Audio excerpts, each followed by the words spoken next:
Did you ever get one of those days? Did you ever get one of those days when nothing goes right from morning till night? Did you ever get one of those days? Boy, did you ever get one of those days? Well, that's the kind of day I've had today. Yeah, I did a cooking video, which you'll get to see part of in a few minutes. It was filmed in 4 sections. Introduction, and then I moved the camera, did the putting together of the recipe, then I moved the camera, did the filming of putting it in the oven, and then the 4th part was taking it out of the oven. Well, somehow, between filming and getting ready to edit, the first part disappeared. So my introduction was gone. If you're wondering what song I sang Bobby Darin's "Somewhere Beyond the Sea, Somewhere Waiting for Me, My Lover Stands on Golden Sands and Watches the Ships That Go Sailing." And the reason I sang that was the recipe we're doing today is Tropical Loaf. Now, you'll get to see enough to be able to do the recipe, and I'll put the full recipe at the end of the video so you'll be able to write it down as well. But a little frustrating that that first part wasn't there. Now, I did a couple of announcements. One is a reminder that Saturday, July 23rd, which is a week from tomorrow, is the meet and greet for YouTube creators in Winnipeg, Manitoba, from 10 a.m. until 2 p.m. with a potluck lunch at 12 noon. If you're going to be in the area and can make it, I look forward to meeting you. I hope there's a good turnout, but even if there's just a few of us, we'll still have a good time. Anyway, that's next Saturday, July 23rd, in St. Vitel's Park, Winnipeg, Manitoba, 10 a.m. to 2 p.m. with a potluck lunch at 12 noon. The other announcement is that if you have been watching the channel for a while, you remember we did a Name That Kettle contest for the kettle I received from Hans at Obelix Magnet Fishing. And the winner of that draw, out of 20 or 21 names that were submitted, we used the Select-O-Matic 2000, and Deb from Deb's Way was the winner, and the winning name was Maybelle, M-A-Y-B-E-L-L-E. Now, I never told anyone what the package was going to be, and the reason was that whoever won it, I was going to customize part of the gift they were going to receive. So I didn't want to show it because that kind of would have spoiled it. And I'm still not going to tell you what it was, so if you want to see what Deb won for naming the new kettle, go to Deb's Way and check out the video she put up yesterday afternoon where she did a mail call having received the giveaway gift from that contest. And I'll put a link to her channel and to Drive Shaft Drew's channel as well, but to Deb's channel so you can watch that video. Drive Shaft Drew's channel I'll put on there. See, I'm having one of those days. I'll put a link to his channel so you can check out more information and directions regarding the YouTube creators meet and greet in Winnipeg. All right. Having said all that, at this point I said let's move the camera so you can get an up-close and personal view of the recipe. So I'm going to cut from here to there, and we'll take the rest of the video in stride. All right, a couple of things you need to do in preparation for this recipe. One is you need to grease and flour a loaf pan. The other is preheat your oven to 325 degrees Fahrenheit. All right, let's get to this. The first ingredient is 1 banana. Ripe or otherwise, it doesn't really matter. And you want to mush that up. This is one of those things that I can never do this without it taking me back to my childhood and my mother mushing up bananas for me to eat as a special treat. Now, why I couldn't eat it just as a peeled banana, I don't know, but somehow when Mom mushed it up in a bowl, it just sort of was extra special. Okay, so you just want to kind of mush your banana up. Good, and to that banana, you're going to add 1 can of crushed pineapple. Okay, now I'm using Dole, but you use whatever brand you want. And this is a 398 millimeter can. I don't know what that is in ounces for Americans. You do want to drain it though before you use it. Otherwise there'll be too much moisture in your loaf. So drain as much as you can off. I just look at that as a special little bonus for the baker because you get to drink the pineapple juice that you drained out of the can. And you're going to mix that together. By the way, Deb, see what I'm using? One of the little spatulas. They're sure handy, I'll tell you.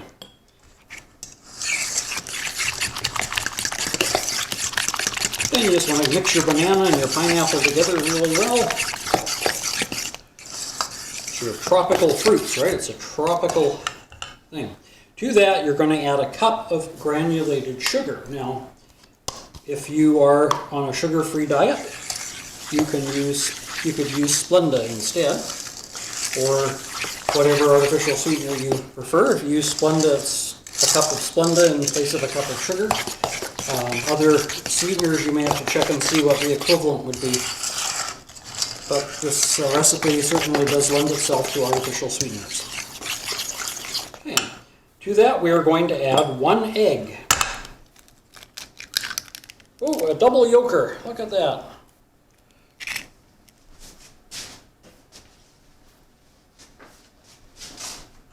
That's not often you see that. You see that, folks? It's 2 yolks. Anyway, not that that makes a difference. But you want to whisk that egg into there really, really well. Now, you can do this with a mixer if you prefer, a hand mixer or a stand mixer.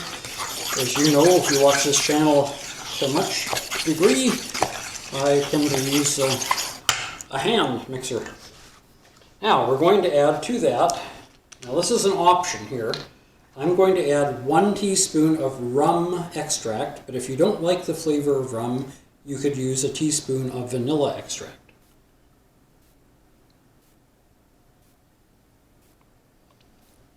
But this is a tropical loaf, so nothing says tropics like a little bit of rum, huh?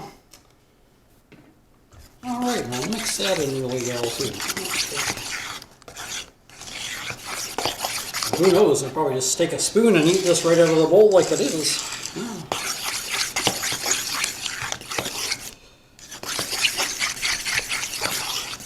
All right, now we're going to add to that a teaspoon of baking soda.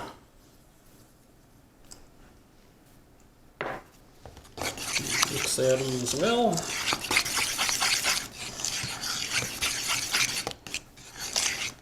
And we want 1 teaspoon of salt. And I think I might have got those backwards. I think the first one I put in might have been the salt, because this looks more like baking soda than it does salt. And you want to work that in really well. Try and get it all through the mix. And then you want a 1/2 teaspoon of baking powder.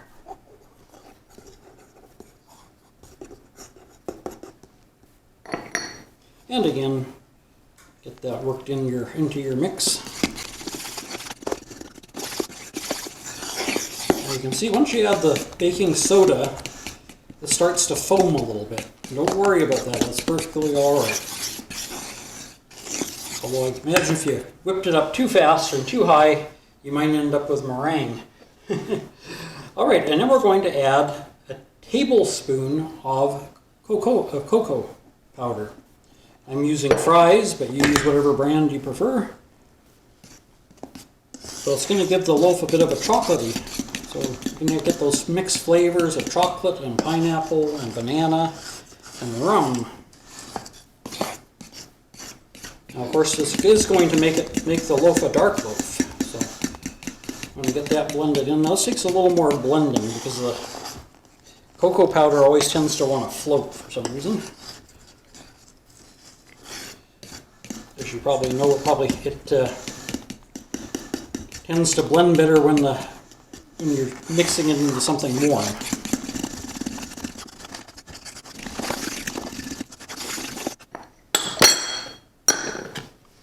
All right, we'll get these things out of our way here. Now our next wet ingredient that we're going to add is a 1/4 cup of melted butter, or you could use margarine if you prefer.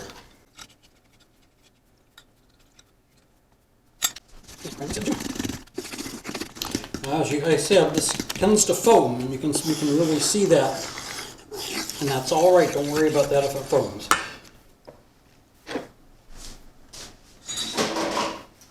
Now our last and fairly important ingredient is flour. You want 1.5 cups of flour. And we're just going to mix that in.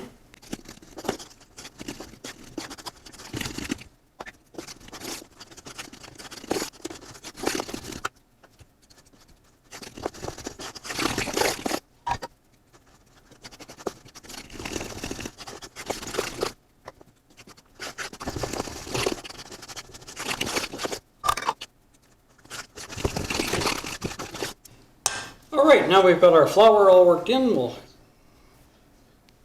scrape off the excess off the fork here.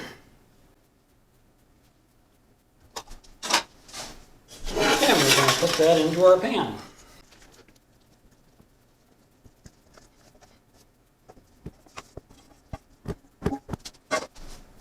Alright, just want to kind of settle that in there. Now one other ingredient you can add to this, I didn't because I'm out at the moment, is chopped nuts. Walnuts or pecans, or maybe some chopped macadamias if you want to keep with the tropical theme. Alright, we're going to get this in the oven. So hang on, I'll move the camera. So we'll get this in the oven and we're going to bake it for 1 hour at 325 degrees Fahrenheit. Set our timer. And we'll be back in an hour to see how it turns out. Alright, we're back. An hour's gone by for me. And you probably barely had a chance to take a breath. Let's check our loaf and see if it's ready.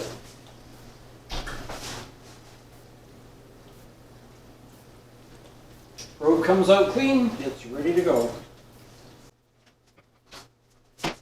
Now, a little trick to get the loaf out of the pan. I usually tap it on the side a few times. And if you take a piece of parchment paper and put over the top, that's just to keep your pot holder clean.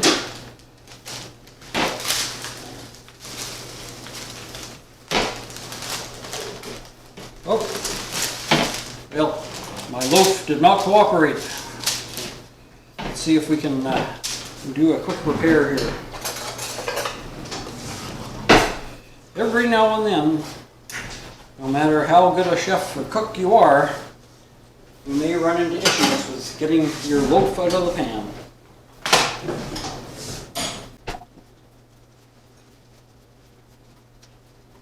That's one nice thing about this, it's flexible in the end. You can get it down there and just get it underneath the edge of the loaf. Let's see if the loaf will cooperate this time.